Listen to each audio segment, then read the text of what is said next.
My name is Sven Hughes, and I'm two things. I work as the CEO of a strategic communications company called Enigma Strategic Communications. And then on the side, I'm now also writing novels. So over the last 2 years, I've published two books, both of them set in the world of strategic communications and hopefully providing some useful conversation within that space. Yeah, well, it's an interesting world, isn't it? And actually, in a way, what you're doing is you're going into the kind of Ian Fleming spy world, something like that, aren't you? Can you just tell us why you decided to start writing novels? Well, first of all, I'm not sure if I could put my novels in with alongside the likes of Ian Fleming, but no, but listen. I mean, what you're doing is you're doing a modern version, really. I mean, that was sort of 1950s and 60s, but today things have changed, and there's still assassinations and things like that going on. There's still criminal gangs out there that want to, get conflict going and want to make a profit out of it, or a geopolitical gains of various sorts. But what is it? What is it about the novel that you think does what you want it to do? I think it's a way of bringing what I believe to be very important issues to a general public that perhaps isn't through the general media given the way into Stratcoms, to actually say what is Stratcoms, who operates in this rather murky world, what are the techniques, what are the clients, what's almost the dark side of Stratcoms that's definitely there, that I've certainly seen over 20-something years working in this industry. And I think it's important to bring that into the public domain. Now, it's not a sort of naming and shaming exercise. More, what I'm trying to do is almost sensitize the audience through a good story, through an exciting character development, plot-driven story, so that these things are within their sphere of influence to have an opinion, to be able to do something about this, to call for regulation, or for to be able to see through some of the disinformation that may hit them through their television screens or in their papers, or either knowingly or unknowingly that's disseminated into their news streams. Yeah, well, this is it, isn't it? Propaganda, disinformation. You don't know it's propaganda or disinformation until you know it is. That's right, and it's absolutely endemic, and obviously social media has been, an accelerant. But this is something that's been going on for, since the beginning of time, really. I mean, disinformation and propaganda are in the fabric of warfare. What you're trying to do is sow either unrest or fissures and pinions, we call it in the world. Fissures of dividing groups of people, or pinions is making groups of people believe in one thing and building them around that single thing. That's been right there since Alexander the Great and even before that. So it's nothing new. It's now just become more commercialized, more commercially available. There are a lot of companies that now provide these services, and obviously social media is a sort of hotbed of dissemination.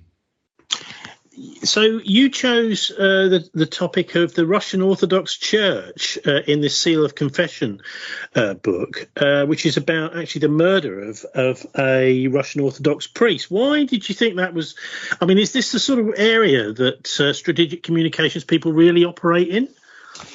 No, that was just a way into the book. I mean, what I wanted to deal with in the book was the grey zone conflict taking place between NATO and the Kremlin. And, I wrote the book 2 years ago. Last year it was published, but it had been bubbling away for a good 6 months before that of the actual writing of it. One of the means by which to get into that story in London was, in this case, through a Russian Orthodox priest. But no, they and as if you read the book, which you have, you'll see that the church is not involved in this kind of stuff. It's the background on a narrative sense for some of the scenes, which I thought would be useful to provide some interesting texture for some of the scenes in the background. But hang on, because the church is exactly the sort of place, the innocent place where the intelligence services might hang out, people that want to gain influence might hang out in the church. So although you're not pointing the finger at the Russian Orthodox Church specifically, surely this is exactly the sort of world of influence, that obviously priests, if you actually go back to the Catholic confessional, that does look rather like an intelligence gathering operation. The church is quite an interesting place where these people may hang out, actually. Well, insofar as spies hang out in lots of places, including coffee bars and libraries as well, and sporting clubs. I mean, obviously, yes, there is a conspiratorial sense that any church, and of course propaganda comes as a name from the church in the past, and the Catholic Church in the past. I wouldn't read too much of that into this narrative in terms of the book. I mean, just you touching on that. So what is propaganda in the Catholic Church? That's an interesting origin, isn't it, for the word? Mm-hmm. I think it was to do with the Counter-Reformation. I mean, if history serves me correctly in terms of the Counter-Reformation, but I'd need to look up textbooks to give you a full definition without upsetting people in the church, I'm sure, and misrepresenting it. But yes, look, of course, the one thing that you can definitely say about the church, in any church, is the use of parabolic storytelling, the use of narratives to spread influence around the world in a way that doesn't necessarily rely on pictures. So by the very nature of parabolic storytelling, what you have is people wanting to hear stories in its simple terms, from the Bible or other religious texts, and then passing that information on in a kind of groundswell campaign that gets into the fabric of a society. I mean, to that extent, those techniques still inform some of strategic communications today. So there's definitely a crossover between, you can't paint a picture of the Prophet Muhammad, yet it's in the minds of the audience. It goes through their ears and it's in the minds. And what you could have is a geostrategic superpower of thought, of the imagination, of a collection of people who believe the same thing that crosses and traverses boundaries, traditional geographic boundaries. That is definitely, obviously, a different side of the same coin of an information operations campaign, which is also about trying to get it through the ears and into the heads of the public that you're talking to, so that they feel as though they're spreading the message themselves in a true groundswell sense. Well, one thing that's come into its own since the Second World War is television, and I was quite amazed that your protagonists, I won't call them heroes, but they're one of them, or a couple of them, I think, are former intelligence agents or officers that have decided to do a kind of freelance operation. One of them's called Clemmy, but they track down the assassin to. It seems as if this assassin has got an office in one of the big London TV networks. Is there any kind of reason why you decided to use TV as a centre for the bad stuff? Well, it was a news network. It's actually in the book. It's actually it's a newspaper, but the point still stands, which is the idea of, if you can infiltrate and influence the messaging of the news, then obviously in terms of the book, that serves the main character arc and also main narrative drive of the book very effectively.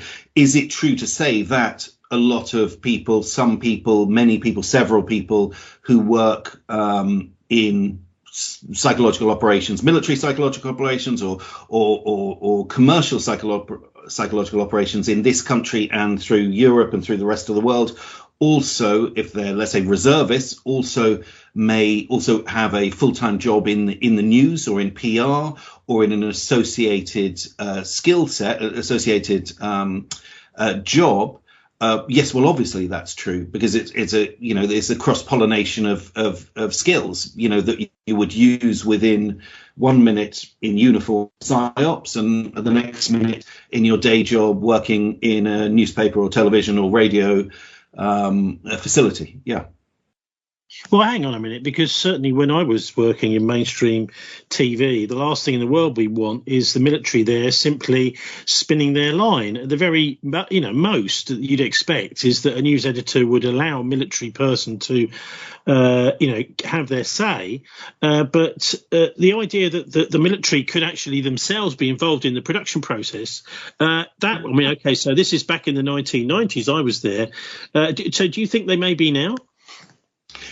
Well, of course. I mean, if you take any reservist group, let's say we take Germany or Norway or whatever country you want to take, I mean, they will have a reserve capability of people who work in information operations as a reservist, and then may well have a full-time job. So it's not kind of pure military in the true sense of the word, that there's some sort of covert infiltration of the media by military people. But is there a cross-pollination of skills between reservists and people working on normal civilian jobs? Of course, in the same way as there is from the medical reserves in the military in any country and working quite possibly in a hospital or something similar. If people have those skills, then if they're reservists, they're probably going to get streamlined into using those skills for their country. Yeah, it's very subtle, isn't it? That all of a sudden the actual journalism has got a bit of a military tinge to it. Also, of course, we get a tremendous amount these days about Russia. In fact, probably maybe even since the Russia was removed from the G8 and it became the G7 about 15 years ago. Slowly but surely, there's been a drip of anti-Russia feeling, the Skripal case, etc. So is there something going on here that we are being sort of told that Russia is not a nice country? They don't do things like we are, because I've seen this even just last month with Boris Johnson and Partygate. Boris has got to go. The repeated message we had before that, of course, didn't we? Assad has got to go in Syria. We had before that, we had Gaddafi's got to go, and I wonder whether it's switched on to Putin's got to go, because we've got this really rather bizarre invasion that's taken place, although apparently the Russians don't like talking about it as an invasion, of Ukraine last week. Well, I think they're two completely different conversations here, which is let's deal with the here and now. The invasion of Ukraine and first in the east and then further in now encircling Kiev is a complete calamity, and obviously any rational person in the West is now saying this should be an existential threat to Putin and his regime. And I don't think there's any doubt, if you're using thermobaric weapons against civilians and you're threatening nuclear weaponry against, other countries and so forth, there's no conversation to be had. Was there previously a complete and utter blunder in our relationship with Russia? Self-evidently. Did we take the time to fully understand the motivations of Putin and the Kremlin? Quite clearly not. Did we manage to engage and either de-escalate the situation or put in the necessary interventions to avoid the situation happening in the first place? Absolutely not. And is there now increasingly a strong sense that there has been a hybrid war being fought and we were too complacent to actually recognize it as hybrid war for many years? Yes, I think that there's pretty compelling evidence to show that's the case. That's part of the reason I wrote the Seal of Confession, which was to say, this is happening. We are not handling it necessarily well. We're not taking the time to understand each other. It's not just understanding Putin, but it's also Putin taking the time to understand the West. And we need to ventilate this conversation. What I was hoping what the book would do was sort of ventilate the conversation in a robust way that, ideally would have preempted and avoided anything like this happening. Unfortunately, maybe I didn't write it quick enough. Maybe I didn't get it published early enough. Maybe it's a bit prophetic, Sven, that you've pointed to this real breakdown of the kind of back-channel relations between Russia and the West. I wonder, is there anything that we could have done back in December? Because I can remember there were some quite strong headlines saying, well, look, the Russians are saying we need a new security arrangement, that we've slipped out of the various treaties which were put together by Reagan and Gorbachev, and we really do need to kind of sort something out for Eastern Europe. And the door was pretty much slammed in his face by the Americans. Well, I think if you look back in history, I mean, not inviting Russia into NATO, I mean, the book deals with this in very explicit terms, which is, not inviting Russia into NATO or making them sort of wait in line when Russia wanted to join NATO must, in a historical sense, be seen as a big mistake. And could perhaps have neutralized this before it happened. Similarly, over the last 10 years, it's way before December last year, over the last 10 years, I think it doesn't take a rocket scientist to work out we have clearly not engaged Russia effectively, and Russia has not engaged the rest of the world effectively. And we should have been both more robust, but also more sort of catmatic as well as dogmatic to work out what were the real motivations, or maybe listen to what Russia was saying were the real motivations for their intent, and to take the necessary steps to avoid it coming to this calamitous situation that it is now. So I was certainly saying it, behind closed doors in lectures I've given to the military. I've had shouting arguments with certain people who are involved in the Russia campaign over the years, and not necessarily made best friends by being quite vociferous on that issue, which was part of the reason and motivation to write this book, which is, look, if you're not listening, here's a book that sort of spells it out for you. And the intention was then to use that book to leverage the conversation so that people, whether or not they chose to listen to me or do what I said is neither here nor there. But the point is, at least it would prompt the conversation. In exactly the same way as my previous book was dealing with golden passports and golden visas and saying this single industry is doing more to upset the democratic process than pretty much anything else I can see. And yet every single time I try and talk about it in the public domain or in lectures or in the media and so forth, it achieves absolutely nothing, because we have our government and many other governments around the world have been facilitating this for their own tactical, short-term, making some money ambitions. And the consequence is what they've done is essentially sell passports and enable people on the FBI most wanted list, spies, murderers, and that kind of stuff has been going on. Now it's going to gradually be revealed over the coming weeks, I think, of just what exactly has been going on in the name of golden and passports. But again, there's only so much I can say in a public capacity where, at some point you just sit down and write a book and say, look, would this, if I tell you a good story about it, would that at least get you to think about it? And that seems to be now one of the more effective ways, that I can get people to at least discuss these issues. So, sounds like you're the sort of person, Sven, that would have been very frustrated just in the strategic communications industry that you were in for a while. And is this why you cut out and set up your own business? Well, obviously, I worked at various companies in Stratcoms before setting up my own companies. Yeah, I mean, I didn't necessarily agree ethically with some of the companies that I worked for, and one particularly that I worked for. So I left it and set up in competition to them with an ethical sort of mandate for the company, a premise of the company being its ethical influence. And that's something we still practice today. We select our clients incredibly carefully. We turn down a lot of work. We don't use big data. We won't go near it. We only do attributable campaigns that are, and I've sat with prime ministers and refused to represent them unless I was convinced and sure that they are clean, that their financing is clean to run a campaign, and that they are, reaching the sort of standards that I want to promote in this industry. So I think, yes, frustrated before, but very resolute in my wish to do something about it in my professional lifetime, and trying to do something about it. I'm a firm believer we need regulation in this industry. I took my recommendations to the Select Committee when the Cambridge Analytica story was sort of, or the interviews were being happening in front of the Select Committee. I've taken it to the FBI, my belief in that, and put my case over to these people. Unfortunately, sadly, to this point, the members of Parliament, both in the Select Committee and other ones that I've spoken to, haven't done nearly quickly enough to satisfy me that they were taking it seriously.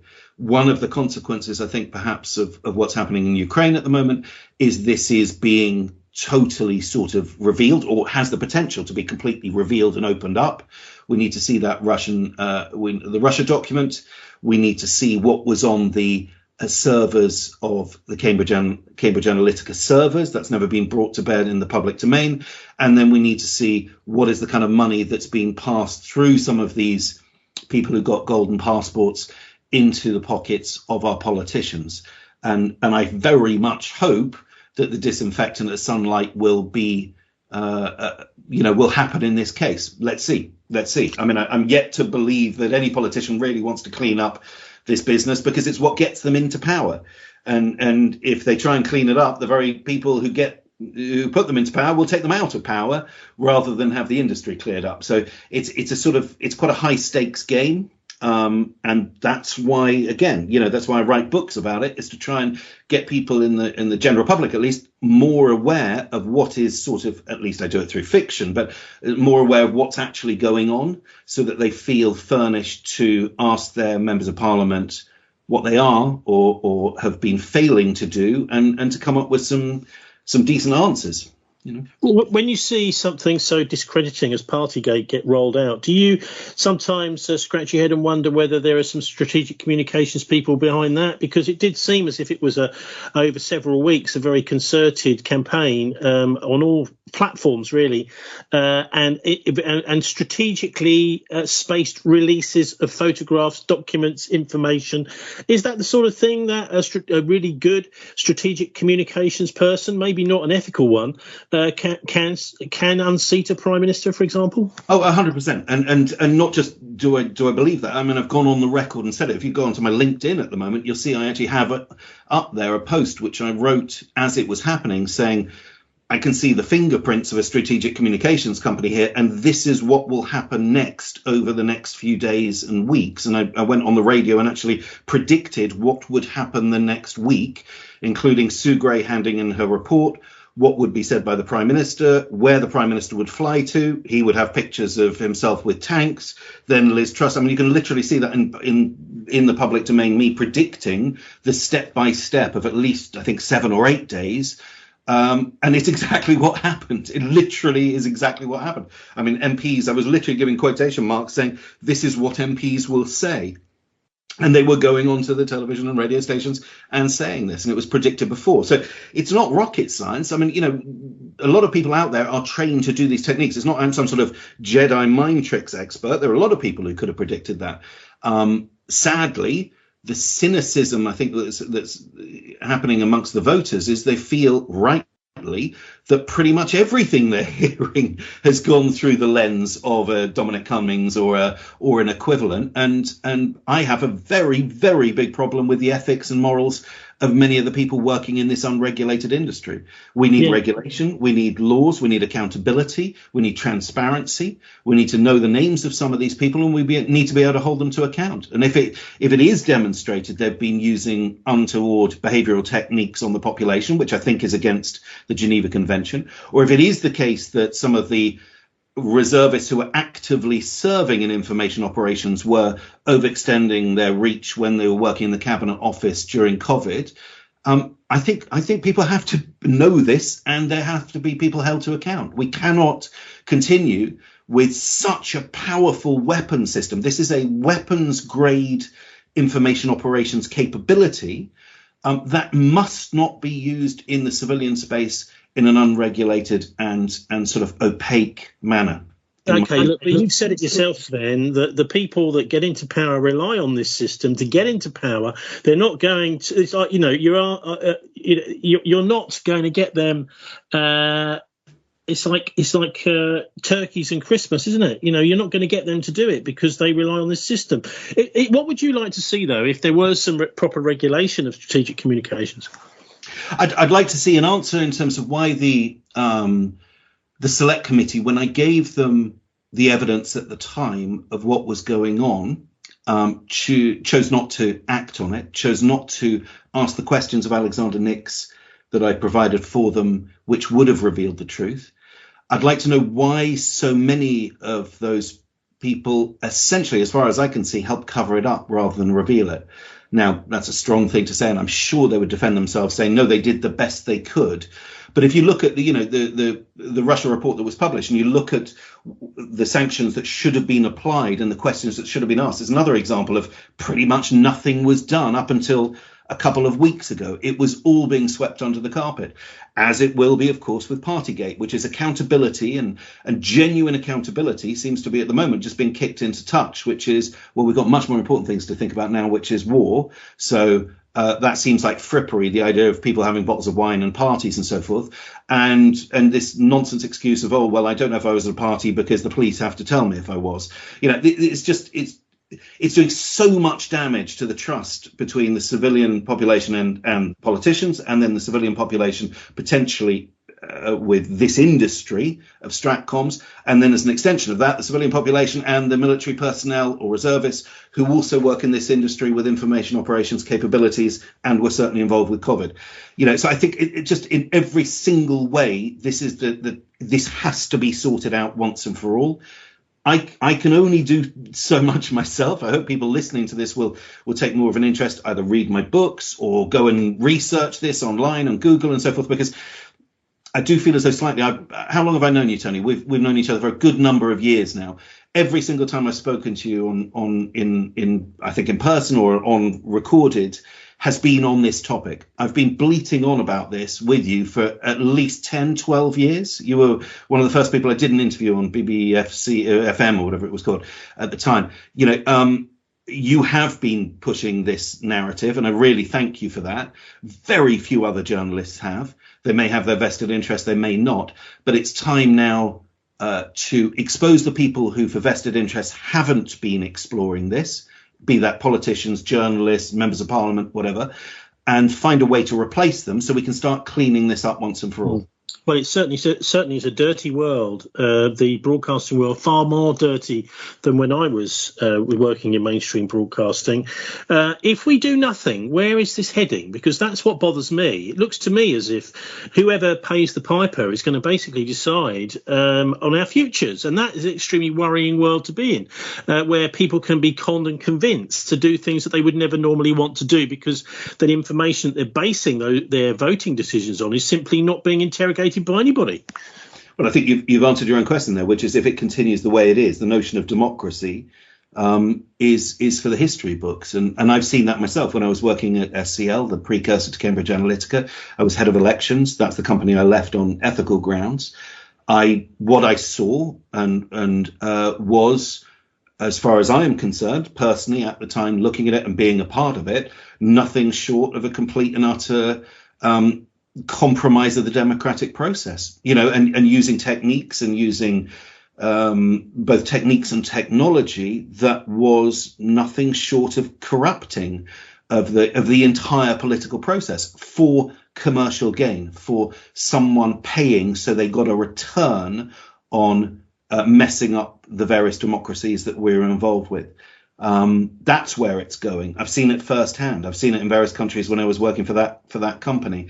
I've seen what it can do to governments, to prime ministers, leaders, opposition, and it completely undermines everything that we supposedly believe in or fought wars for or teach our children to believe in and espouse to the next generation. So if we don't sort this out, well, that's it. We're going to hell in a handcart and of our own making.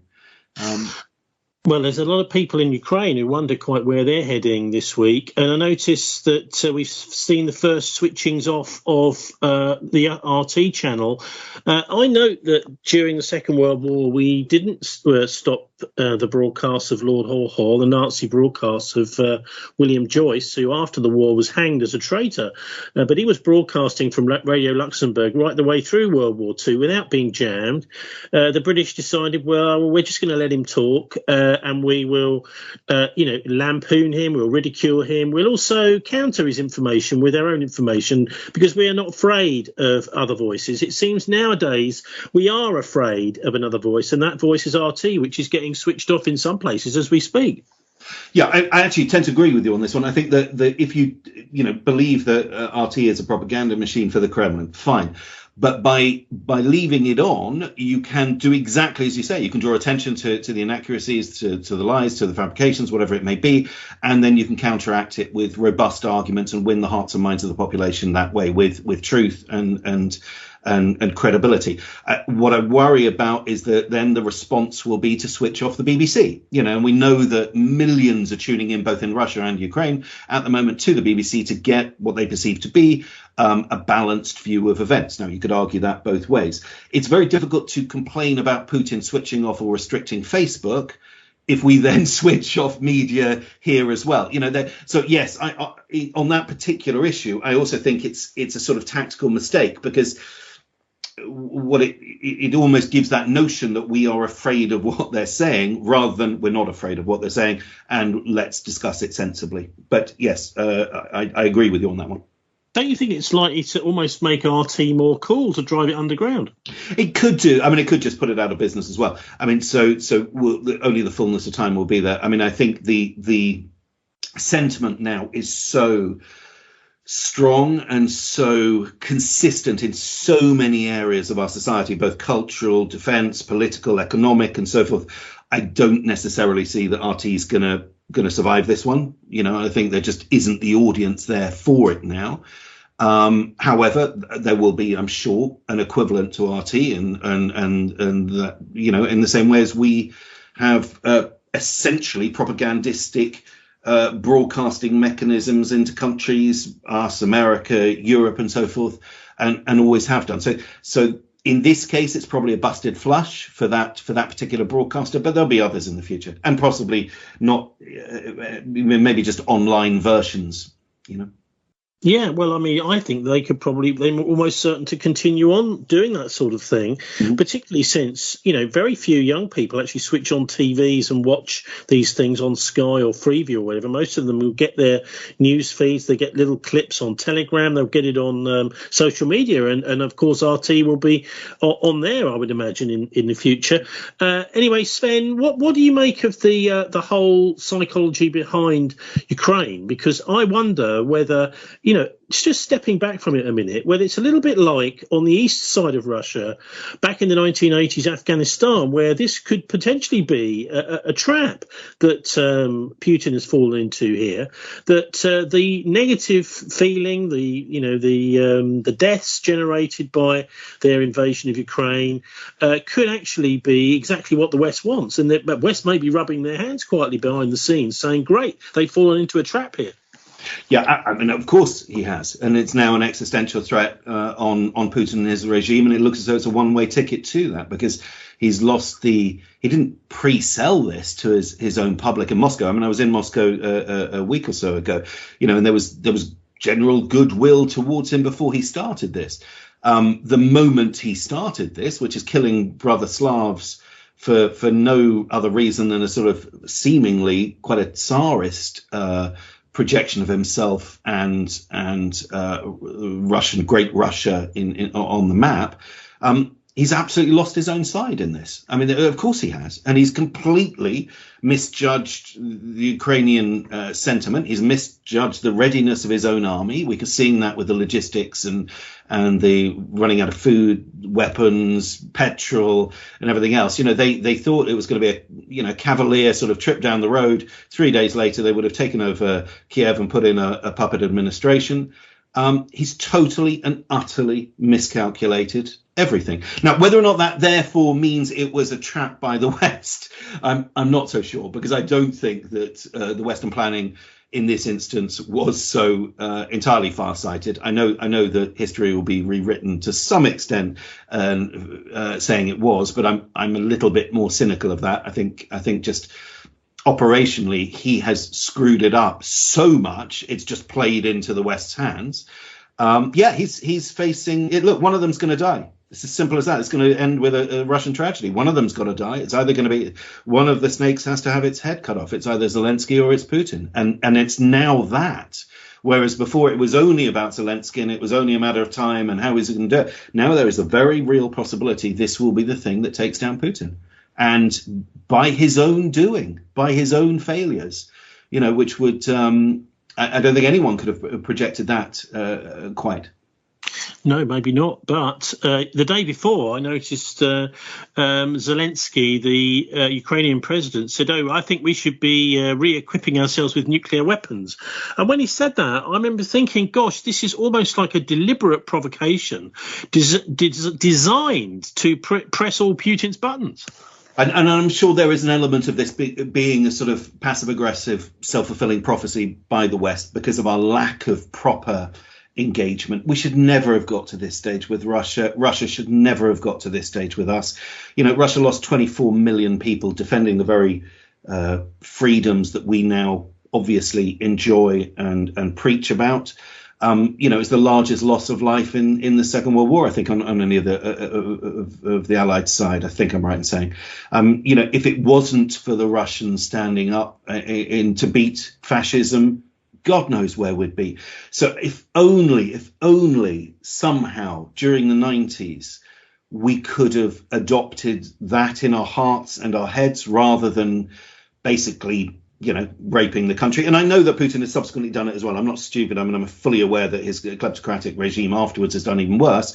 But there wouldn't have been that ability to do that had we handled it differently. Now, that's the benefit of hindsight. Of course, but an awful lot of people were saying it at the same time. An awful lot of people were saying at the time, do not extend NATO to the east. It is literally the worst thing you can do, and it will be a running sore that will come back to bite us. I mean, there were very esteemed politicians saying it at the time. Their voices, obviously, were drowned out, were not the ones that were listened to, and we are where we are. Yes, there is a great deal of soul searching that needs to be done from the Western side. Obviously, of course, that does not in any way change the fact that what Putin is doing right now at this moment is nothing short of a disgrace. It is immoral. It is wrong. It is barbaric, and he should stop. Well, the response is also very overwhelming. It's extreme. All sorts of communication channels being switched off. Russia completely shut out from international sport, from finance. I wonder whether this is now on a ratchet, Sven, and it's heading in a rather worrying direction for our kids' sake. That this is something which is almost unstoppable, that at some point we are going to come to blows. It's like we have decided we're never going to speak to Russia again. Well, I mean, if it carries on, the only thing that Russia has to do is stop. It's very simple. It's stop and turn around, and what the world is definitely saying to Russia is if you don't do that, you will end up like North Korea. It's very simple. There will literally be nothing left. It is desperately sad. I'm a complete Russophile. I adore Russia. I'm married to a Russian. I have children who speak both languages. So I am absolutely heartbroken to see what's happening because of some extremely shoddy decision making in the Kremlin. And it's an absolute tragedy what's happening to Russia. And I completely agree. The sooner it stops, the better. And if Russia can be rebuilt and restructured and be a completely different relationship with the West going forward, and we can have sensible conversations between what is left of Russia and NATO in a good-hearted way as one human race trying to build something successful collectively rather than avariciously and so forth between each other. I can only hope that happens in our lifetime, Tony, but at the moment it's not looking good. Can you just let us know how we can follow you on social media, etc., and find your Enigma company? Yeah, I'm just literally completely transparent on social media. Just search my name, Sven Hughes. The books are all on Amazon. My company is open. We show all our clients. I'm often in the press and on radio talking about these subject matters. I'm on Twitter all the time talking about it. On LinkedIn, I don't close my posts. Anyone can talk to me, and I'll happily talk back to them on any of these issues within the realms of what I know or don't know. Obviously, Okay, Sven Hughes, thanks very much for joining us. Thank you, Tony.